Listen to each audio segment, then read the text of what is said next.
If being a Christian was illegal, would there be enough evidence to convict you? I once had to give evidence in an immigration tribunal for a friend of mine from a Muslim background. He had become a Christian, and his life would be in danger if he had to go back. And so he was applying for asylum in this country. The tribunal judge rightly needed evidence that he was actually a Christian, and not only just saying that he was. And the judge was looking for more than he goes to church on Sunday. Happily, I and two other friends were able to testify to the sincerity of his faith and point out concrete evidence of how he was living it out. In this parable of the sheep and goats, Jesus is delivering some of the last teaching to his disciples before he's taken from them.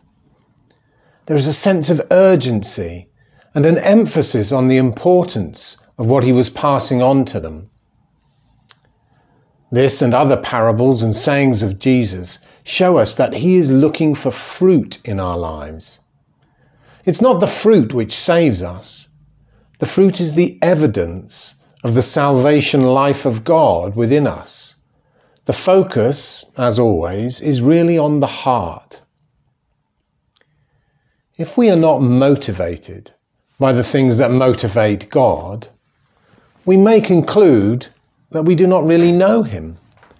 We do not have the mind of Christ formed in us. We need to reflect the love and compassion of God. If we know God, then we will have a generosity of spirit. We will be open-hearted and open-handed as he is. When we come to faith in Jesus, we take on different priorities, kingdom priorities.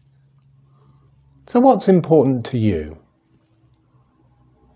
The mission entrusted to the disciples, to me and to you, is nothing less than the salvation and discipleship of the men and women and children of our community, of our acquaintance, of our family.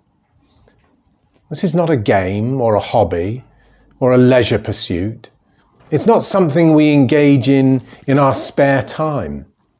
It is the purpose of your life and mine. As we read this parable of the sheep and goats, it's possible to read it as if we earn our way into heaven by doing good. But look more closely. We see that those in the story show no surprise that they are sheep or goats. They're surprised by what Jesus counts as evidence. The sheep are not surprised about their destiny. They're surprised that Jesus has even noticed what they did for those around them.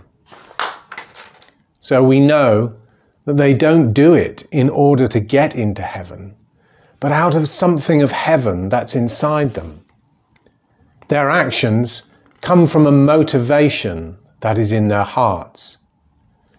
They're not saved by their good actions, but their actions show that they are saved. Their actions are the evidence, not the cause. We are saved by having an actual, lived out, walking and talking Christian faith. It is a faith that is proven by deeds of righteousness, a righteousness that comes by faith in Jesus, that becomes because of our relationship with him and his transforming work in our lives. So, brothers and sisters, let us draw near to Jesus in all the ways that we can. Let us be filled with the Spirit of life, have the mind of Christ formed in us, take on his priorities, and let his heart direct our actions. And one day, may you hear his beautiful voice saying to you, "Come, you who are blessed by my Father, take your inheritance, the kingdom prepared for you since the creation of the world." Amen.